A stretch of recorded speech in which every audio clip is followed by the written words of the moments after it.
வணக்கம் திரைக்குறள் நேயர்களே, நான் உங்க விஜய் தாயா. நான் உங்க ஸ்வேதா.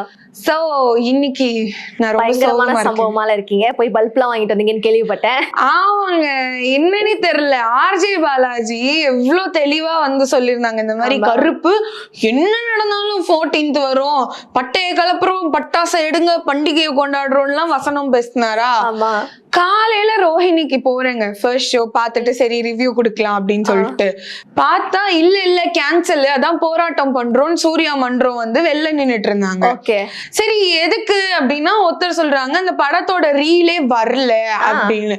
சோ அங்க என்ன டாக்ஸ் போச்சுன்னா, இன்னும் சென்சார் கிளியர் ஆலையா, இந்த ஜனநாயகன்ல இருந்து இந்த சென்சார் ஆனா ஒன்னும் அதை எழுத்து விட்டுறாங்க. பீப்புள்ஸ்க்கு எப்படின்னா சென்சார்ன்ற ஒரு விஷயம் வந்து யாருக்குமே தெரியாதவங்களுக்கு கூட அது ஒண்ணு பதிஞ்சிருச்சு. சென்சார்ன்ற ஒரு விஷயம் இருக்கு, அது ரொம்ப ஒரு பெரிய விஷயம் அப்படின்ற மாதிரி. சோ ஏதாவது ஒரு விஷயம் வந்தா உடனே சென்சார் எடுத்துட வேண்டியது. ஆமா, ஏன்னா பராசக்திக்கு இது நடந்தது, ஜனநாயகனுக்கு இது நடந்தது, அண்ட் துருவ நட்சத்திரமா மதகஜ ராஜாவும் டிலே ஆயிரில். சோ இதெல்லாம் சென்சார் இஷ்யூவா இல்ல ப்ரொடியூசர் அந்த பினான்சியர் ஃபைட்டான்னு தெரியல. உடனே சென்சாரா அப்படின்ற மாதிரி சொன்னாங்க. சோ என்ன வந்து சர்டிபிகேட் கொடுத்திருக்காங்க கருப்புக்குன்னு நமக்கு தெரியல. பட் வேற ஒரு விஷயம் சொல்லிட்டு இருக்காங்களே, இதனாலதான் கருப்பு டிலேன்னு. ஆமா, அது வந்து ஆக்சுவலா வந்து பாத்தீங்கன்னா பினான்சியல் கிரைசிஸ் அந்த ஒரு விஷயம் தான். நம்ம ப்ரொடியூசர் மேல கிட்டத்தட்ட 10 கோடி ரூபாய் வந்து கடனா இருக்கு. அது வந்து குட்டி போட்டு இன்னும் எவ்வளவு பெரிய அமௌண்டா இருக்குன்னு தெரியல. பட் இப்போதைக்கு வந்து 10 கோடி ரூபாய் வந்து அவர் மேல கடன் இருக்கு அப்படின்ற மாதிரி சொல்லியிருக்காங்க. அந்த பினான்சியல் ஸ்டேட்டஸ்லாம் அவர் முடிக்காம படம் வந்து ரிலீஸ் பண்ணக்கூடாது அப்படின்ற மாதிரி ஒரு வாக்குவாதம் போயிட்டு இருக்கு. ஓகே, அதனாலதான் வந்து கோர்ட்ல ஸ்டே ஆர்டர் வாங்கிட்டாங்க. இன்னைக்கு ரிலீஸ் ஆர்டர் வாங்குனது வந்து இன்னும் அபிஷியல் இன்ஃபர்மேஷன் வரல, ஆனா அதுக்கான ப்ராசஸ் போயிட்டு இருக்கு அப்படின்ற மாதிரி சொல்லிட்டு இருக்காங்க. பட் ரொம்ப ஆர்வமா வெயிட் பண்ணிட்டு இருந்த ஒரு படம், எல்லாருமே ரொம்ப நம்மளே நிறைய வாட்டி பேசியிருந்திருப்போம் இந்த கருப்பு படத்தை பத்தி, எப்போ ரிலீஸ் ஆகும் வெயிட் பண்ணி அவர் கொடுத்த இந்த ஹைப்புக்கு ஓகேப்பா ஆன்லைன்ல எங்கேயுமே ரிலீஸ் ஆகலன்ற நியூஸ்லாம் வரல.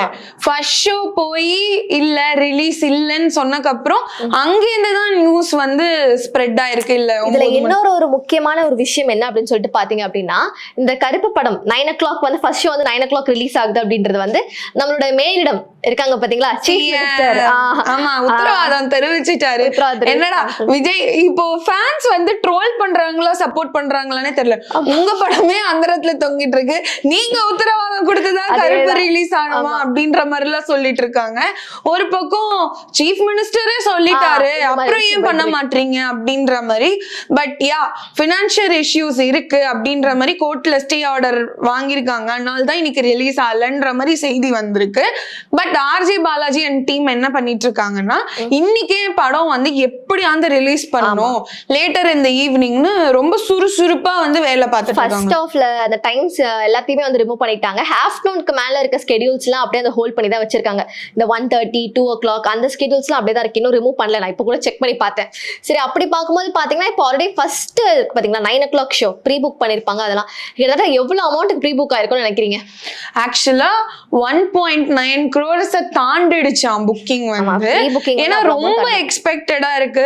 ஏன் அப்படின்னா இங்க சூர்யா வந்து ஒரு ரூரல் தீம்ல நடிச்சிருக்காரு, அண்ட் கடவுள் கருப்புசாமி இருக்காங்க, த்ரிஷா இருக்காங்க. சோ இது எல்லாமே வந்து ஒரு ஆடட் பிளஸ்ஸா இருக்குது இந்த படத்துல. ஆமா, இந்த படத்துல வந்து ஆஸ் யூஷுவல் நீங்க சொன்ன மாதிரி தான் எல்லாம் ஹைலைட்டான ஒரு பாயிண்ட்ஸ் இருக்கும் போது சூர்யாக்கு மேபி ஒரு இந்த படம் மூலியமா ஒரு கம்பேக் கிடைக்குமோ அப்படின்ற மாதிரி வெயிட் பண்ணிட்டு இருந்த ஒரு விஷயம் தான். நீங்க கூட சொன்னீங்க பாத்தீங்கன்னா அந்த ரசிகர் மன்றம் எல்லாருமே வந்து போராட்டம் பண்ணிட்டு இருக்காங்க அப்படின்றது. சோ சூர்யா சைட்ல இருந்து என்னென்னமோ நிறைய பேர் சூர்யா ரீச் பண்ண கூட ட்ரை பண்ணாங்களாம். சூர்யா அவங்க டீம்ல தான் சொல்லியிருக்காங்க. சோ ப்ரொடக்ஷன்ஸ்ல இருந்து இந்த மாதிரி இஷ்யூஸ் போயிட்டு இருக்கு, நாங்க சோ ஃபார் டீல் பண்ணிக்கிட்டு இருக்கோம், சோ கூடிய சீக்கிரம் படம் வந்துரும் அப்படின்ற மாதிரி தான் சொல்லிட்டு இருக்காங்க. அண்ட் வந்து இந்த படம் சூர்யாக்கும் ஒரு ஸ்பெஷலான படமா இருக்குன்றது நம்ம எல்லாருக்குமே தெரியும் இல்லையா. சோ சூர்யா என்ன பண்ணியிருக்காரு, எவ்வளவு பினான்சியல் இஷ்யூ இருக்கோ நான் உள்ள வரேன், நான் வந்து சரி கட்டுறேன்ற மாதிரி அவர் உள்ள வந்திருக்காராம். சோ அதனாலதான் டீம் வந்து ஓகே சூர்யா வந்து காசு கொடுக்குறாங்க, இன்னைக்கே படத்தை ரிலீஸ் பண்ணலாம்னு ரிலீஸ்ல வந்து குறிக்கோள் வச்சிருக்காங்களாம். நம்ம அன்னைக்கே சொன்னோம் படம் வந்து ரிலீஸ் ஆகாதுன்னு. சரி, ஆர்ஜே பாலாஜி ரொம்ப ஸ்ட்ராங்கா சொன்னாருல்ல, என்ன சொன்னாரு? சோ ஆர்ஜே பாலாஜி கற்பனை நம்புவேன் அப்படின்ற மாதிரிலாம் சொல்லியிருந்தாரு.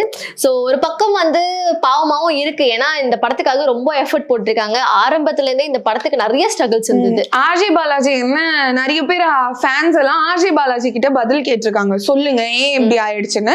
அப்ப அவர் சொல்லியிருக்காரு, அந்த மாதிரி எனக்கு இந்த சூழ்நிலையில என்ன பதில் சொல்றதுன்னே தெரியல, சோ நான் வாய மூடி இருக்கிற ஒரு கட்டாயத்துல வந்து இருக்கேன். 32 மாசம் வந்து இந்த படம் தள்ளுச்சு, அவ்வளோ ஹார்ட்ஷிப்ஸ் இந்த படம் ஃபேஸ் பண்ணுச்சு, இப்பவும் இது ஃபேஸ் பண்ணி it will come back stronger, Karuppan துணை நிற்கிறார் அப்படின்ற மாதிரி சொல்லியிருக்காரு. சோ அவர் இப்படி சொல்லும்போது கருப்பசாமியை வச்சு ஒரு கடவுள், அந்த ஸ்பிரிச்சுவாலிட்டி இந்த படத்துல ஒரு ஸ்ட்ராங்கான அம்சமா இருக்க போகுதுன்னு மட்டும் நமக்கு தெரியுது. ஆமா கரெக்ட்.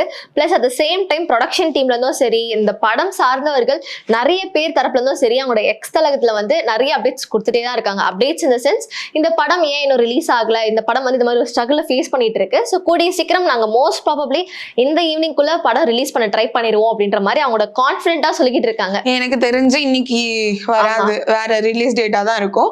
பட் படம் இவ்வளோ சிக்கலை தாண்டி படம் வந்து ஒரு கியூரியாசிட்டியை கிரியேட் பண்ணிருக்குன்னு சொல்லலாம். என்ன கியூரியாசிட்டினா, இப்ப நம்ம பேசின விஷயங்கள்லாம் கிடையாது. ட்ரெய்லர்ல ரெட் டோன்ல ஒருத்தரோட வாய் மட்டும் காட்டுவாங்க, கருப்பம் வரான்னு சொல்லிட்டு, அது யாரா இருக்கும் அப்படின்னு சொல்லிட்டு இப்போ வைரலா போயிட்டு இருக்கு. ஒருவேளை அது கார்த்தியின் அன்எக்ஸ்பெக்டட் கேமியோவான்னு நினைக்கிறாங்க. Do you think that is Karthi? Maybe இருக்கலாம். ஏன்னா வந்து வரத்துக்கு வாய்ப்பு இருக்கு. ஏன்னா ரொம்ப நாளா அது பேசிட்டு இருந்த ஒரு விஷயம் தான். சூர்யா படத்துல ஸ்டார்டிங் ரெட்ரோ படத்துக்கு கூட வந்து பாத்தீங்க அப்படின்னா கார்த்திகோட ஜஸ்ட் கேமியோ ரோல் மாதிரி கொடுக்கலாம் மாதிரி சொல்லிட்டு இருந்தாங்க. சோ இவரோட படத்துல வந்து கொடுக்க வாய்ப்பு இருக்கு அப்படின்ற மாதிரி தான் இருக்கு. சோ அது யாரா இருக்கும் பொட்டன்ஷியல் ஆக்டர்ஸ் அப்படின்னு சொல்லிட்டு நெட்டிசன் அந்த வாயோட மேட்ச் பண்ணி அந்த ஆக்டர்ஸ் வந்து கெஸ் பண்ணிட்டு இருக்காங்க. போர் அடிக்குது, என்னென்னதெல்லாம் உட்காந்து ஜூம் பண்ணி பாத்துக்காம. ஆனா எனக்கு அது கார்த்தியோட இது மாதிரி தெரியல. மேபி கார்த்தியோட லுக் அவ்வளோ டிஃபைங்கா கூட இருக்கலாம். அதுவும் நம்ம ஒருவேளை யோகி பாபுவா இருக்குமோ? யோகி பாபு தான் ட்ரெய்லர்லயே காமிக்கல, அவர் வாயை மட்டும் காமெடி. என்னங்க ஐயோ, எனக்கு நினைச்சு கூட பார்க்க முடியல. பட் ஸ்டில் யாரா இருக்கும், என்ன படம் வந்து இன்னைக்கு ரிலீஸ் ஆயிருமா? நீங்க கருப்புக்கு டிக்கெட் புக் பண்ணி என்ன மாதிரி பல்ப் வாங்கிட்டீங்க அப்படின்னா கமெண்ட் செக்ஷன்ல போஸ்ட் பண்ணுங்க, சேனலை சப்ஸ்கிரைப் பண்ணுங்க.